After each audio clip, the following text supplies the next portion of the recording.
V Foam, The Blueberry War of 2025, told in 3 parts. Part 1, a true story, more or less, by Kevin Mansoor. Chapter 1, Eden. There is a particular kind of morning that belongs only to people who are up before the world has decided what kind of day it intends to be. The sky is the color of a promise not yet kept. The dew is still on everything, on the hostas, on the lawn, on the rim of your coffee mug if you set it down for even a moment on the patio table. The air smells like earth and green things and the faint ghost of last night's rain, even when it didn't rain. It smells, in other words, like the beginning of something.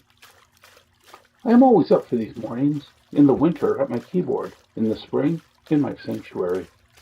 My neighbors, I suspect, are not. Their blinds are drawn. Their cars sit in their driveways like sleeping animals. The street is quiet in the particular way that streets are quiet when everyone with any sense is still horizontal. I do not begrudge them this. In fact, I prefer it this way.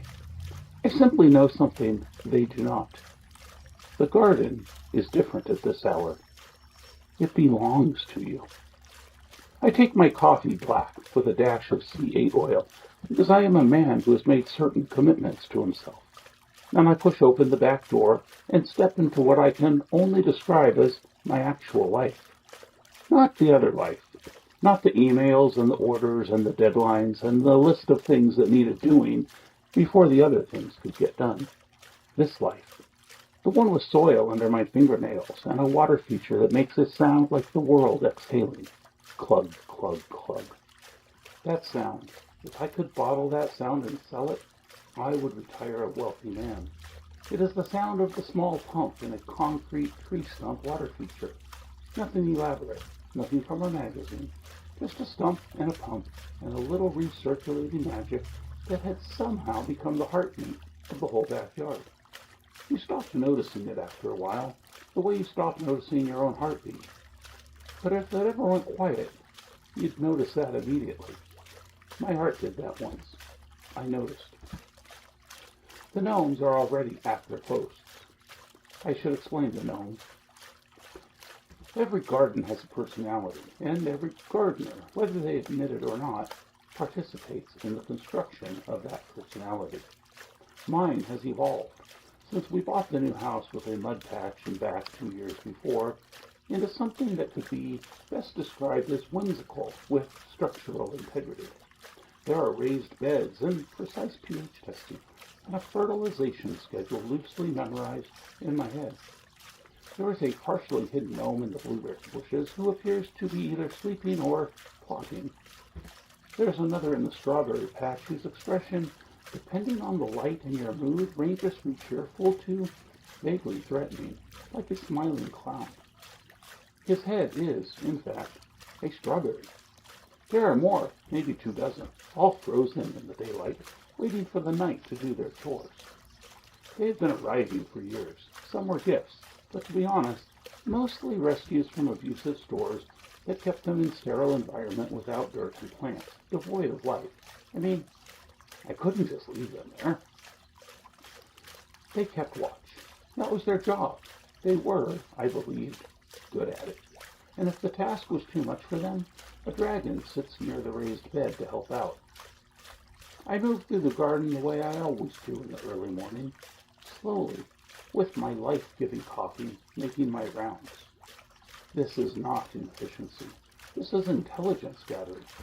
You cannot tend a garden you have not observed. You cannot observe a garden you are rushing through. The morning walk is the briefest and most important meeting of my day. I am both the chairman and the only attendee. Well, except for the gnomes, but they are only allowed to observe, never speak up. The blueberries first. There are several bushes, Blue Croft, Patriot, arranged along the back fence in a configuration I had planned with some care. They are not yet producing. We are still in the long, patient season of tending without reward, of feeding and pruning and adjusting the soil's pH with the faith of a man who has done this before and knows that the berries are coming. They are always coming. You simply have to deserve them first. I check the leaves, check the new growth, said a few words. I know. It's not time yet. You're doing great. I see you. I am aware of how this sounds. I stand by it entirely. I talk to my garden regularly, just like I talk to my characters in my head when I write. Both are real in different ways, to me. Then the strawberries. The strawberry patch is my pride in a different way, less architectural, more sprawling, a winding, irregular shape that follows its own logic along the side of the lawn. It is productive and chaotic, and requires a certain tolerance for imperfection that has taken me some years to develop. Strawberries, I have learned, will not be managed. They will only be negotiated with. Ignore their runners, and, well, grab the shovel. I crouched down to check the progress of the earliest fruit. That was when I saw it. A strawberry, sitting on the soil beside the patch, not on the plant, beside it, placed there almost with a kind of casual deliberateness, half-eaten, the flesh exposed, bright red in the early light, the seed still visible along the edge where something had bitten cleanly through it. I set my coffee down on the small bridge over the water feature, the same bridge my wife and I had gotten married on just a few years before. Now that, said the part of my brain that had spent years in the nursery trade, diagnosing exactly this kind of thing, is a clue. I crouched lower, examine the surrounding plants, check for slug trails, none. Check for the soil, for more clues, none. Deer? No, not over our fence. Whatever did this was tidy. Whatever did this had, in fact, left the remainder behind like a calling card. I stand up slowly and look around the garden. I ask the strawberry gnome. After all, this was his domain. Nothing. Perhaps a shoulder shrug. The water feature clubs. Something, I think, picking up my coffee, is getting into my strawberries. I filed the information carefully in the part of my mind reserved for problems that were not yet emergencies, and went back inside to top off my coffee. I am not alarmed. I am a professional.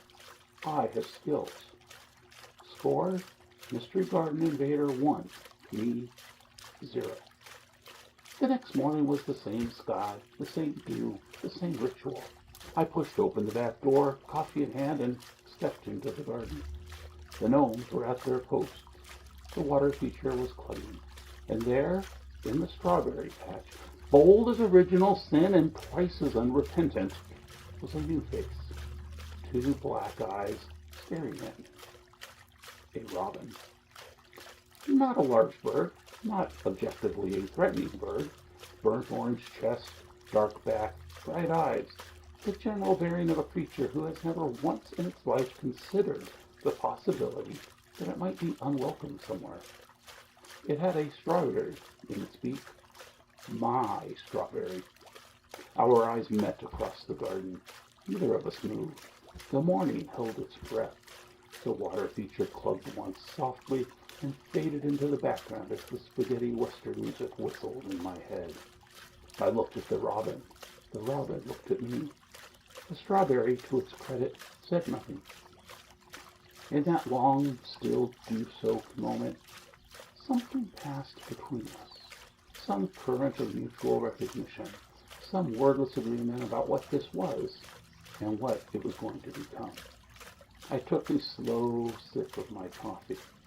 The robin took a slow bite of my strawberry. It was on. Score, Robin 2, me 0. Chapter 2, The Strawberry Campaign. I am a professional. I have certificates. I have years. I have a fertilization schedule that lives mostly in my head, which is where the best fertilization schedules live, because writing them down implies a rigidity that gardens simply will not tolerate. I have diagnosed root rot, treated iron deficiency, and once talked a dying Japanese maple back from the absolute brink through a combination of soil amendment and what I can only describe as emotional support. I know what I am doing out here, which is why, Standing in my garden a few days after the great strawberry incident of 2025, I approached the problem the way any reasonable, credentialed, experienced nursery professional would approach it. I cover the patch with frost cloth. Done.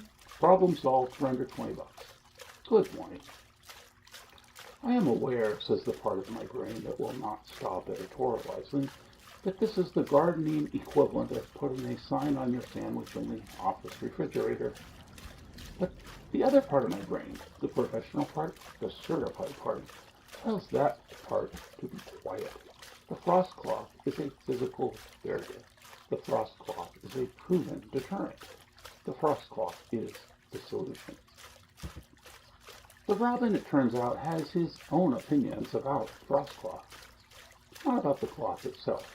The cloth is, by any reasonable assessment, adequate coverage for approximately 92% of the strawberry patch. I have tucked the edges. I have weighted the corners with smooth river stones I selected specifically for this purpose, because if you are going to defend your strawberries, you may as well do it with some aesthetic consideration.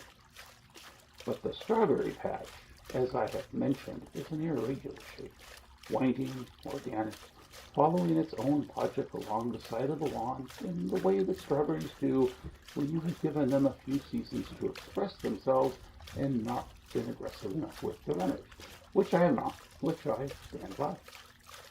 At the far end of that winding irregular shape where the cloth does not quite reach because geometry is undefeated, there is a strawberry. One strawberry. The strawberry, apparently, because that is where he is. I am watching from the kitchen window with my second coffee, and I want to be clear that I am not hiding. I am simply observing from an interior vantage point that happens to require me to stand very still and slightly to the left of the window. Definitely not hiding. He finds the edge in approximately 4 seconds. I've been adjusting that cloth for 20 minutes. 4 seconds. He tips his head to one side in a way that I am choosing to interpret as accidental, but which I am privately certain is theatrical. Then he disappears under the edge, and he emerges with a strawberry, and I press my forehead gently against the window glass and breathe. Fine. I go outside and adjust the cloth. Score, Robin 3, me 0. This is how the next 2 weeks go. I adjust, he finds the edge. I adjust again, he finds the new edge. I add a stone, he goes around the stone. I add another stone, he goes around that one too. I run out of aesthetically appropriate stones and start using a brick I find near the shed, which ruins the whole visual appeal and, frankly, offends me on a personal level. And he goes around the brick. Score, Robin 15 plus, me 0. What I do not expect and what I am not prepared for is what happens next. The strawberries end. Not because of him, mostly not because of him, but because the season turns the way seasons do, indifferent to the dramas being enacted beneath them. The strawberries are done. The patch goes quiet. I remove the frost cloth and the river stones and brick that has been bothering me for 2 weeks, and I fold everything up and put it away. And I think that's over. And then I look up. He is on the fence, just sitting there, watching me fold the frost cloth with what I can only describe as a professional interest. What follows is a period I will refer to in my personal historical record as the interlude. The blueberries are turning, slowly, from green to pale blush that precedes the deep blue, that precedes the moment I have been tending forward since March. We are not there yet. We are weeks away. The bushes are full and promising, and I check them every morning on my rounds with my coffee, touching the clusters gently, doing the math. He watches. He is also doing the math.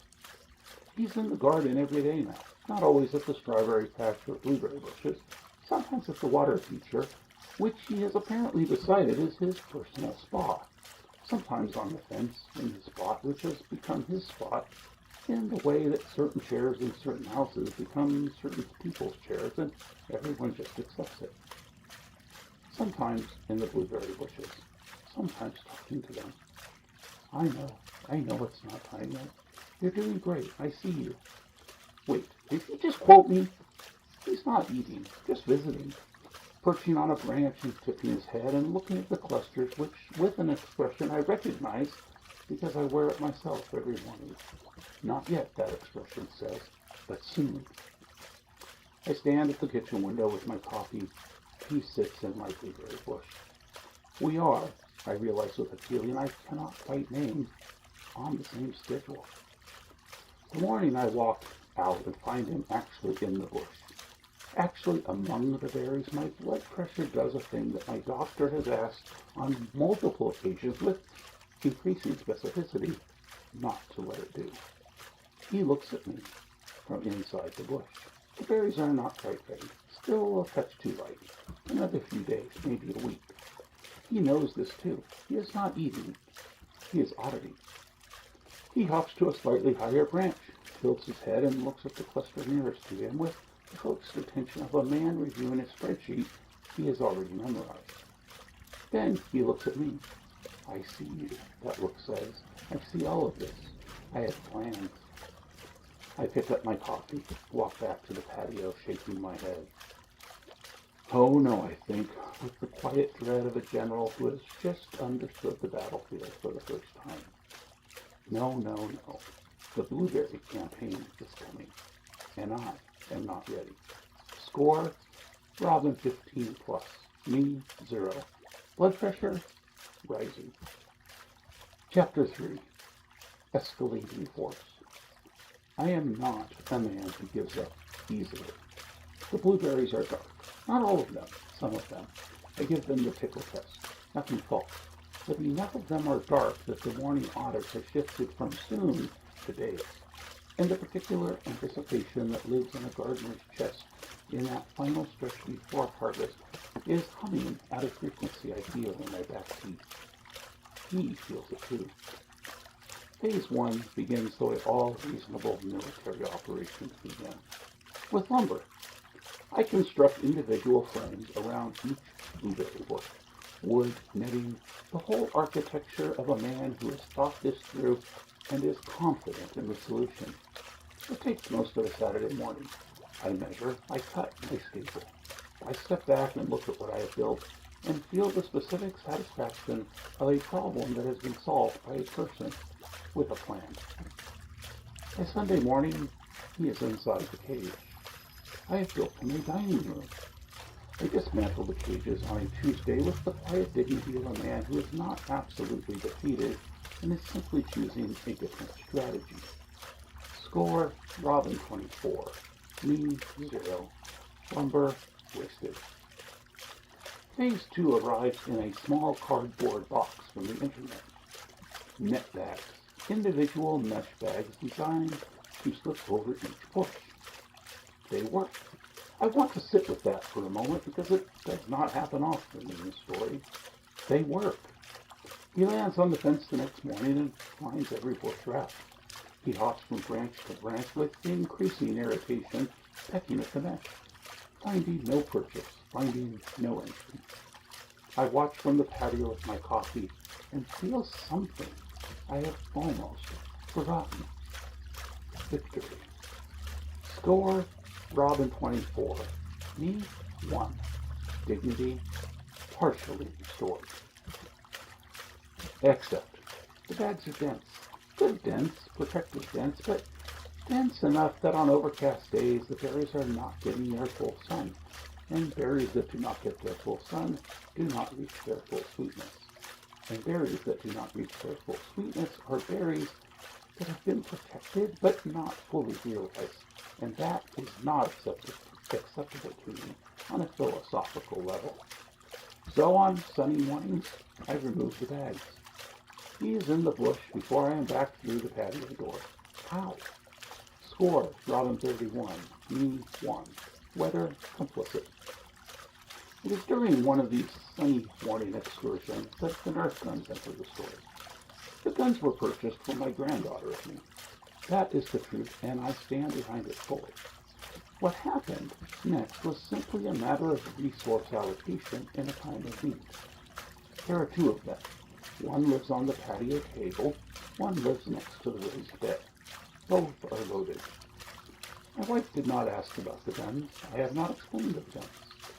Some marriages are maintained through strategic silence. The thing about Nerf guns and Robins is this. The guns do not hurt them. I am trying to communicate a boundary through the universal language of mild inconvenience. And it works, mostly, in the sense that when I fire, he leaves the bush and retreats to the fence and gives me a window of 30 to 45 seconds before he comes back. 37 seconds. He has a move. He comes in fast and low when I am not watching, and he grabs a berry and goes to the fence. He sits on the fence post. He eats the berry on the fence, slowly, looking directly at me the entire time. He is taunting me. Then one afternoon he does it, and I fire, and he does not fly off. He shifts his weight slightly on the post. That is all. He shifts his weight and continues eating. I fire again. He blinks. I lower the gun. He finishes the berry. Then, I know how this sounds. I know exactly how this sounds. But I saw what I saw. He ruffles his feathers once, and slowly he shifts his weight, lifts the foot closest to me, extends one talon slightly forward, and holds it there just for a moment. The middle talon. He gives me the middle talon, and then looks away, like I am no longer worth his attention. I spend 30 minutes picking up nearly 100 Nerf bullets. Truth be known, a year later, I still find them. Score, Robin, a lot. Me, one. My pride, composting in a raised bed. Chapter 4, The Dark Night of the Soul. There's a moment in every conflict when the noise stops. I am on the patio. He is on the fence. Neither of us is doing anything in particular. I make my list. One Saturday morning building cages that a bird defeated before Sunday breakfast. An unknown but significant quantity of river stones now permanently reassigned from aesthetic duty to strategic duty. One brick that still offends me every time I look at it. Approximately 30 minutes of my life on my hands and knees in the garden picking up nearly 100 golf darts. The accumulated dignity of a certified nursery professional who has been outwitted consistently and completely by an animal with the brain the size of a walnut. I pause on that last one. A walnut. I hold my coffee mug with both hands and consider what it means that the walnut has been winning. He shifts his weight on the fence post and looks at the blueberry bushes with the calm assessment of a property manager reviewing an investment that is performing exactly as expected. I followed his gaze to the bushes. And here's the thing that hits me, sitting on that patio that I was not expecting to get hit with. They're doing great. The bushes, they are full and dark and heavy, with the kind of berry that you only get when you have been paying attention all season. And so did he, in his way. Not the carrying I did, but the mornings he sat in the branches and checked the clusters, the way he waited with the same patience I had for the color to shift from green to blush to deep, perfect blue. He was invested. He chose this garden, not the garden next door, not the park 2 blocks away, not anywhere else. This garden, with its uneven ground and its gnomes and its dragon and its concrete stump water feature that sounds like the world exhaling. Why? I think about what I said to myself the first morning. I stood in this garden and understood what it was becoming. It belongs to you. I think about a robin arriving in a new garden in early spring, finding a water feature and shelter and food and the particular quality of stillness that only exists in a garden that someone loves.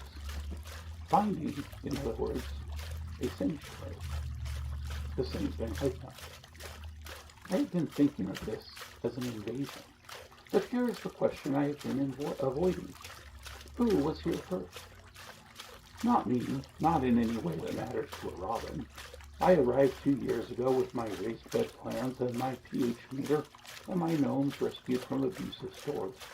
I planted things and called it mine. He arrived in the spring and found food and water and safety and called it his. We were both right. He didn't invade my sanctuary. I think with the slow arrival of an understanding that has been working its way towards me all summer, he found his own. There's a kind of peace that lives on the other side of the reckoning. I look at him properly for the first time, not as a target, not as an adversary, just as a bird, a small, burnt orange-chested, bright-eyed bird who picked my garden out of every available garden and decided this was the one worth coming back to. Every day, all summer, even when I was shooting at him. The thought arrives with a comedy I was not expecting, and I laugh out loud, alone on my patio. I look at him. He looks at the blueberry bushes. We sit together in the garden that belongs to both of us, in the morning that belongs to both of us, and somewhere in that quiet, without ceremony or announcement, something shifts. Not surrender, not defeat, something more like recognition. Hello, I think, in the direction of the fence. He ruffles his feather once, settles. The water feature clugs. Hello, the garden says back. The score, the garden, everything. Us, finally even. Chapter 5, The Armistice. There's a protocol to ending a war. I have been thinking about the branches. Specifically, 3 branches on the big blue crop in the corner. Full clustered, dark, perfect, heavy, with the particular weight of a berry that has arrived exactly where it was always going. What if I just didn't? What if I just didn't bag those 3 branches? I am choosing peace. I do it on a Tuesday morning. No ceremony, no announcement. I come out with my coffee in the early light and I do my rounds. And then I walk past the 3 branches on the blue crop in the corner and I do not touch the bags because there are no bags on those branches. Because I did not put bags on those branches. Intentionally. I set my coffee down on the bridge and stand there for a moment looking at those 3 uncovered clusters, and I feel something I was not entirely prepared to feel, which is a very specific and kind of quiet relief. Like putting down something heavy that you have been carrying so long you stop noticing the weight. I pick up my coffee, turn around. He is on the fence. We look at each other across the garden in the early morning light. I raise my coffee mug. Not high, not theatrical, just a small lift, an acknowledgement, one gardener to another. He tips his head. Terms accepted, that tip says. I take a sip of my coffee. He flies to the blue crop in the corner. I watch him work those 3 branches with a professionalism that I have no choice but to respect. He is not frantic about it. He is not greedy. He moves through the clusters with the same methodical attention I bring to my own harvest. He knows what is ready. Of course he does. I harvest the netted clusters while he harvests his. We work the bush together in the early morning, the 2 of us, in a silence that is not uncomfortable for the first time all summer. My bowl fills, his branch is empty. We finish at approximately the same time. I eat 3 berries standing there at the bush, which is my tradition and my right, and they are extraordinary, dark and sweet and warm from the morning sun, and tasting exactly like the thing you waited for when you deserved it. I wonder if his taste the same. I decide they probably do. The rest of summer settles into something I would not have predicted in May. Not friendship. I want to be precise about that. We are not friends, but something. He is in the garden every day, which has not changed, but the quality of his presence is different now, or perhaps the quality of my attention to his presence is different, which may be the same thing. I stop tracking the scorecard. It is a sanctuary. It belongs to both of us. The gnomes knew this the whole time, I think, even the smirky one. Especially the smirky one. Autumn comes the way it always does in the Avalon, not gradually, but decisively, like a door closing on a room you love. The robin is less present now. His visits are shorter, less purposeful. One morning in late September, I come out with my coffee, and he is on the fence in his spot, and we do our thing. The mutual acknowledgement, the shared silence, and then he is gone. Not dramatically, not with ceremony. He just isn't there the next morning. The garden goes on without him the way gardens go on without things. The gnomes keep their posts. The dragon watches the raised bed. The water feature plugs into the cooling air. I find a foam jar near the strawberry patch in October, half buried in the mulch, and I pick it up and look at it for a long moment before putting it in my pocket. Evidence, I think, of something. And then it is spring again. I am crouching at the strawberry patch, checking the earliest crowns when I feel it. That specific, particular quality of being watched. I look up slowly. He is on the fence, in his spot. Same unbothered posture, same bright eyes with the general bearing of a creature who has never once considered the possibility of being unwelcome somewhere.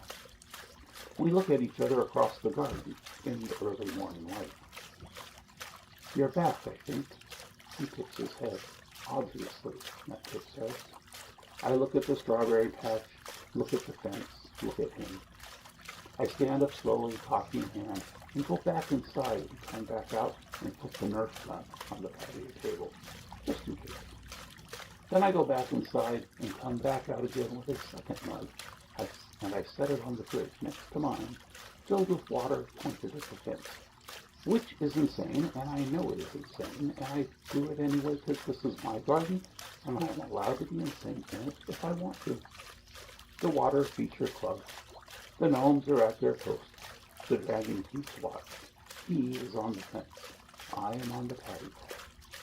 Here we go, I think, with something that is not quite a smile and not quite a sigh, and is mostly just a feeling of a summer arriving with its shape already in it, already full of something, already a story before it has even begun. Here we go. Epilogue, the record. The conflict herein described was real. The garden is real.